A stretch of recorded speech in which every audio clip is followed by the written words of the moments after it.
এলাকায় অবস্থানরত উত্তর দিকে অগ্রসর ও ঘনীভূত হয়ে একই এলাকায় প্রবল ঘূর্ণিঝড়ে পরিণত হয়েছে।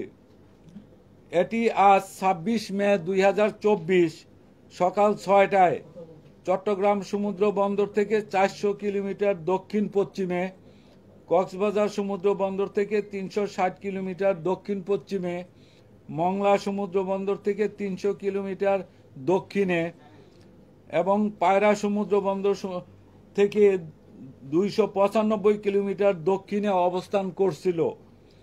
এটি আরও উত্তর দিকে অগ্রসর হয়ে ২৬ মে ২০২৪ সন্ধ্যা থেকে মধ্যরাত নাগাদ মংলার নিকট দিয়ে সাগর আইল্যান্ড, পশ্চিমবঙ্গ এবং খেপুপাড়ার উপকূল অতিক্রম করতে পারে।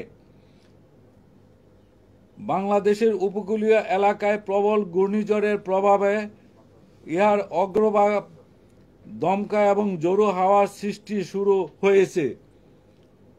প্রবল ঘূর্ণিঝড় কেন্দ্রের ৬৪ কিলোমিটারের মধ্যে বাতাসের একটানা সর্বোচ্চ গতিবেগ ঘন্টায় ৯০ কিলোমিটার, আকারে ১২০ কিলোমিটার পর্যন্ত বৃদ্ধি পাচ্ছে। প্রবল ঘূর্ণিঝড় কেন্দ্রের নিকটবর্তী এলাকায় সাগর বিক্ষুব্ধ রয়েছে। প্রবল ঘূর্ণিঝড় কেন্দ্রের ৬৪ কিলোমিটারের মধ্যে বাতাসের একটানা সর্বোচ্চ গতিবেগ ঘন্টায় ৯০ কিলোমিটার, যা দমকা অথবা জোরো হাওয়ার আকারে ১২০ কিলোমিটার পর্যন্ত বৃদ্ধি পাচ্ছে। প্রবল ঘূর্ণিঝড় কেন্দ্রের নিকটবর্তী এলাকায় সাগর বিক্ষুব্ধ রয়েছে।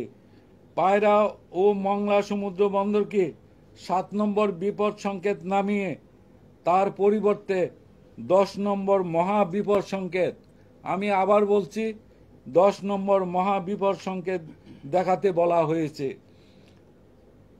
উপকূলীয় জেলা খুলনা, সাতক্ষীরা, বাগেরহাট, পিরোজপুর, ঝালকাঠি, বরগুনা, বরিশাল, ভোলা, পটুয়াখালী এবং তাদের অদূরবর্তী দ্বীপ ও চরসমূহ ১০ নম্বর মহা বিপদ সংকেতের আওতায় থাকবে।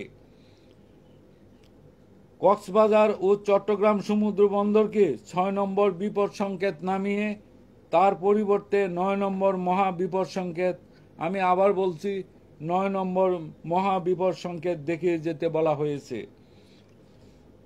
উপকূলীয় জেলা চট্টগ্রাম, কক্সবাজার, ফেনী, কুমিল্লা, নোয়াখালী, লক্ষ্মীপুর, চাঁদপুর এবং তাদের অদূরবর্তী দ্বীপ ও চরসমূহ ৯ নম্বর মহা বিপদ সংকেতের আওতায় থাকবে। খুলনা, সাতক্ষীরা, বাগেরহাট, পিরোজপুর, ঝালকাঠি, বরগুনা, বরিশাল, ভোলা, পটুয়াখালী, ফেনী, কুমিল্লা, নোয়াখালী, লক্ষ্মীপুর, চাঁদপুর, চট্টগ্রাম ও কক্সবাজার জেলার নদীবন্দর সমূহকে ৪ নম্বর নৌ মহা বিপদ সংকেত, আমি আবার বলছি ৪ নম্বর নৌ মহা বিপদ সংকেত দেখিয়ে যেতে বলা হয়েছে।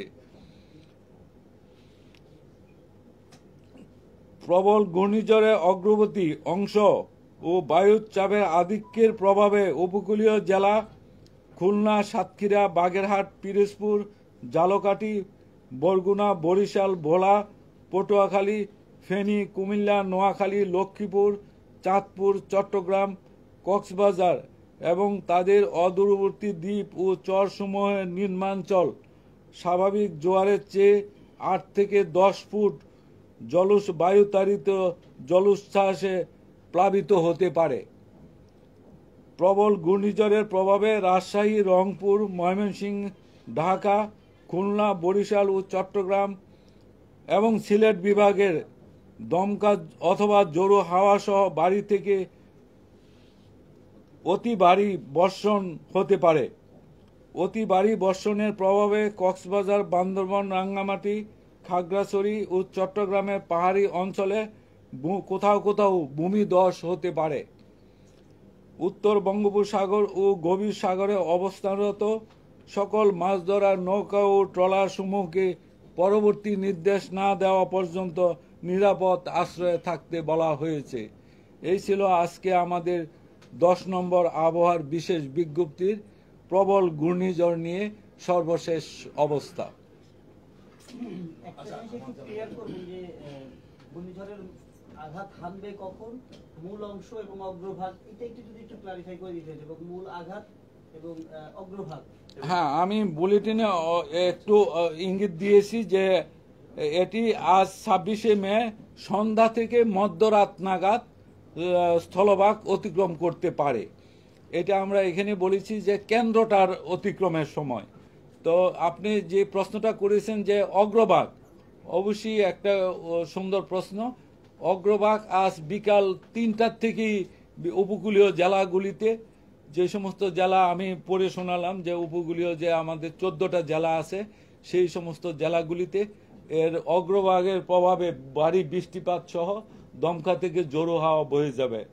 এবং এটা যতই সাইক্লোনটা উপকূলের দিকে অগ্রসর হতে থাকবে, ততই সেই দমকা বাতাস এবং বৃষ্টিপাতের পরিমাণ ক্রমান্বয়ে বৃদ্ধি পাবে, আগের দিকে ততই অগ্রসর হবে।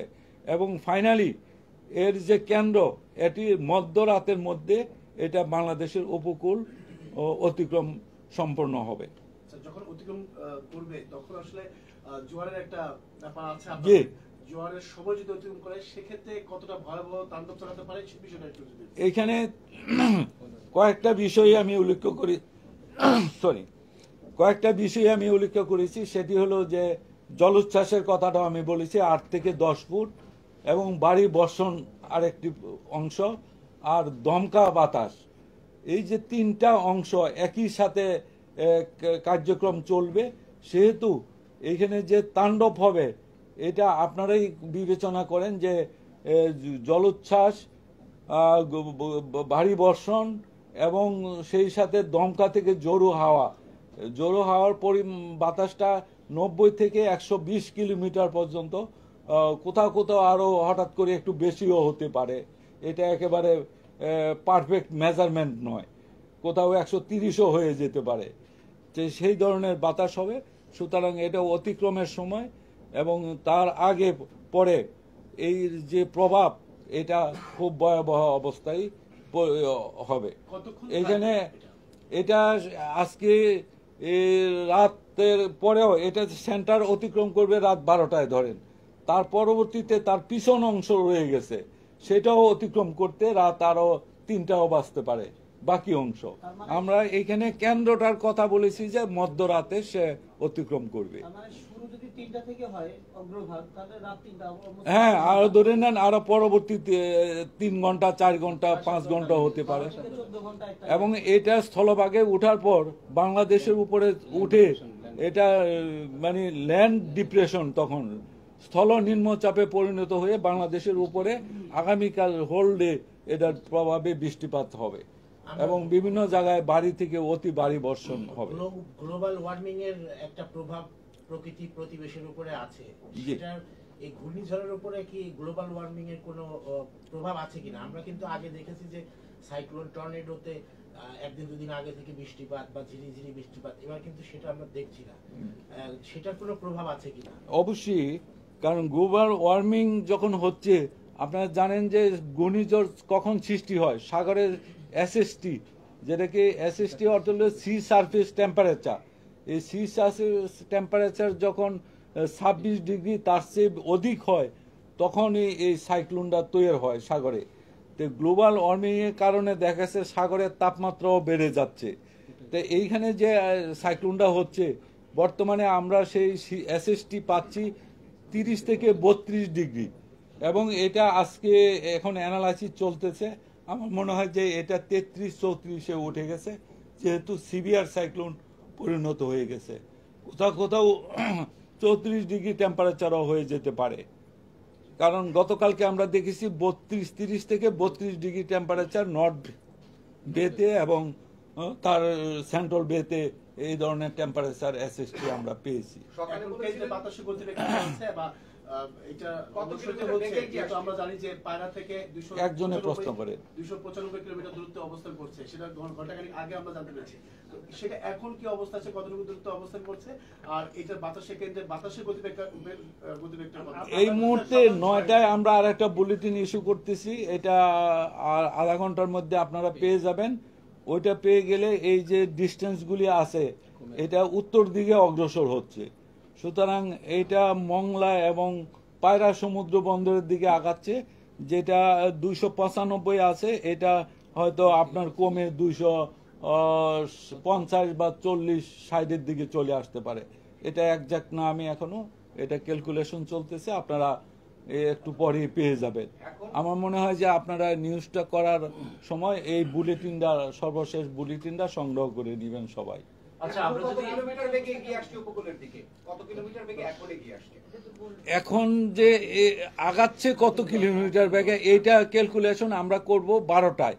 কারণ হলো এই কত কিলোমিটার বেগে এর আগে আগাচ্ছে সেটা আমি বলতে পারবো।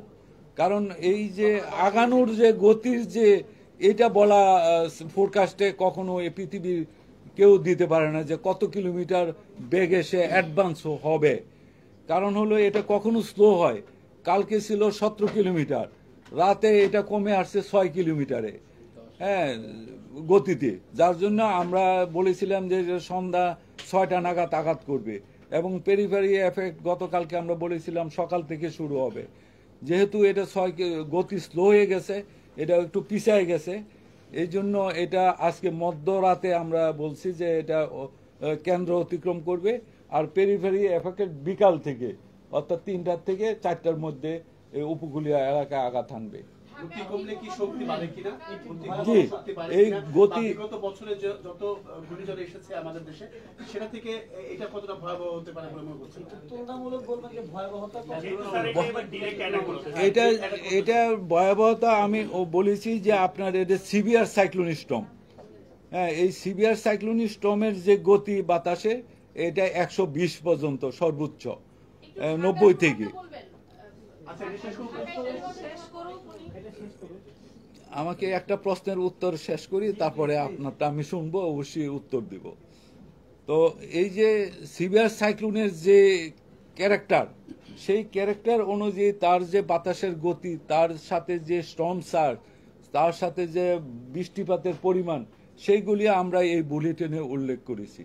এটা যদি পরবর্তীতে আরও ইন্টেনসিফিকেশন হয়, সেই ক্ষেত্রে হয়তো গতি আরও বাড়বে, এতে কোনো সন্দেহ নাই যদি ইন্টেনসিফিকেশন হয়। তবে ভয়াবহতা অবশ্যই এখানে ভয়াবহতার কোনো কমতি হবে না, এই কারণে যে এর সাথে জলোচ্ছ্বাস, এর সাথে ভারী বর্ষণ, এর সাথে 110 থেকে 120 কিলোমিটার বেগে দমকা থেকে জোরো হাওয়া বয়ে যাবে। সুতরাং এইখানে কোনো অবস্থাতেই কোনো মানুষ উপকূলীয় জেলায় যারা অবস্থান করবে, গড়ে অবস্থানের কোনো সুযোগ নেই। তাদেরকে উঁচু স্থানে সাইক্লোন শেল্টারে অবস্থান করতে হবে এই বিকাল 3টার পূর্বেই, এতে কোনো সন্দেহ নেই। এবং সেটা গভর্নমেন্ট অলরেডি, আপনারা শুনেছেন, মাননীয় মন্ত্রী ইতিমধ্যে ব্রিফ করেছেন। আমরা গতকালকে 2টা মিটিং করেছি, আজকেও আবার এখন একটা মিটিং হবে ক্যাবিনেট। গতিটা যদি কমে যায়, 10 কিলোমিটার বেগে গতিবেগে আসছে উপকূলের দিকে, সেটা যদি কমে যায়, সেটা কি শক্তি অর্জন করে বেশি, না যত গতি বাড়বে তত শক্তি কমে যাবে? এখন যেহেতু উপকূলের কাছে চলে আসতেছে, যতই সময় যাচ্ছে উপকূলের কাছাকাছি চলে আসতেছে, তখন সে ল্যান্ড পেয়ে যায়। ল্যান্ডের সাথে যখন ইন্টারঅ্যাকশন শুরু হয়ে যায়, তখন আর ততটা গতি সঞ্চার করার সুযোগ সে পায় না। ল্যান্ডের সাথে ইন্টারঅ্যাকশনে সে আস্তে আস্তে দুর্বল হতে থাকে, এই হয় পরবর্তী স্টেজ। আমি একটা কথা বলেছি যে এটা যখন ল্যান্ডে উঠে যাবে রাত্রে, তখন যে এটা ল্যান্ড ডিপ্রেশন আকারে বাংলাদেশের উপরে অবস্থান করবে, অর্থাৎ তখন আর ল্যান্ডে উঠার পরে সে ময়েশ্চার গেইন অর্জন করার আর তার কোনো সুযোগ নাই। সাগরে যতক্ষণ থাকে ততক্ষণ তার সোর্স হলো সে ওয়াটার থেকে সে এনার্জি গ্রহণ করে। আচ্ছা, প্রিভিয়াস কোনো ঘূর্ণিঝড়ের সাথে এটা কি আমরা উদাহরণ আপনারা দিতে পারেন কিনা, বা শক্তিমত্তার দিক থেকে বা ক্ষমতার দিক থেকে যদি প্রিভিয়াস কারোর সাথে যদি তুলনা দিতে বলি, সেক্ষেত্রে 9 সালের আইলা বলা যায়? না, আইলার সময় এরকম একটা ক্ষেত্র হয়েছিল যে খুব কাছে এসে সে ইন্ডিজিভিয়েশন হয়েছিল। আর একটা বিষয় এইখানে, এটি এখনো যে মুভমেন্ট, সে পূর্বের কোনো সাইক্লোন দেখা গেছে যে 50 থেকে 60 কিলোমিটার গতিতে অগ্রসর হয়ে ল্যান্ড অতিক্রম করছে, সেইটা এই ক্ষেত্রে এখনো এরকম কোনো লক্ষণ আমরা দেখছি না। এটা যে স্বাভাবিক গতি দিয়ে আগাচ্ছে, কখনো 15 থেকে 20 কিলোমিটার বেগে, কখনো 10 কিলোমিটার বেগে এবং কখনো এটা 6 কিলোমিটারও নেমে আসছে। তো এই যে গতি, এটা শক্তি সঞ্চয়ের শক্তি অর্জন করার একটা সিনড্রোমই ছিল, যেই কারণে আজকে এটা সিভিয়ার সাইক্লোন আমরা ডিক্লেয়ার করতে বাধ্য হয়েছি এবং এর শক্তি অর্জন করি। এটা তো স্যার তিনটা অগ্রভাগটা আঘাত হানতে পারে, তাহলে কি তিনটা পর্যন্ত আসলে শক্তি সঞ্চারের সুযোগ আছে এখনো? সুযোগ হলেও এটা সিভিয়ারিটি অতিক্রম করার সম্ভাবনা কম। আর এই শক্তি নিয়ে সে কারণ উপকূলের খুব কাছে এখন চলে আসতেছে, এটাই ক্রমান্বয়ে আমরা যে 9টার বুলেটিন সেটা দেখবেন যে ডিস্টেন্স 295 যেটা আছে এটা 250-এ চলে আসছে এই 3 ঘন্টায়। আমরা এখন 3 ঘন্টা পর পর বুলেটিন ইস্যু করব, আপনারা সেই বুলেটিন সংগ্রহ করে। একটু ঢাকার ওয়েদারটা যদি বলে দিতেন। ঢাকার ওয়েদার আজকে বিক্ষিপ্তভাবে কিছু রাত্রে বৃষ্টি হতে পারে, কিন্তু কালকের থেকে র্যান্ডম বৃষ্টি হবে। কালকে 27 তারিখ, কালকে কোনো ওয়েদার আপনার মানে ব্রেক হওয়ার সুযোগ কম। ধন্যবাদ আপনাদের সবাই।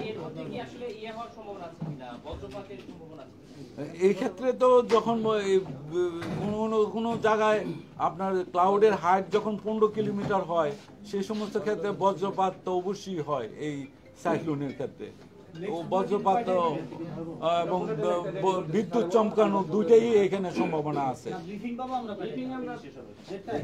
3:30টায় এখন শুধু ডিসটেন্স কমবে, এখন শুধু ডিস্টেন্স কমবে, সাইক্লোনের স্ট্যাটাস সেম থাকবে। হ্যাঁ, আর সব এগুলো সেম থাকবে, বাট ডিসটেন্সটা কমে আসবে।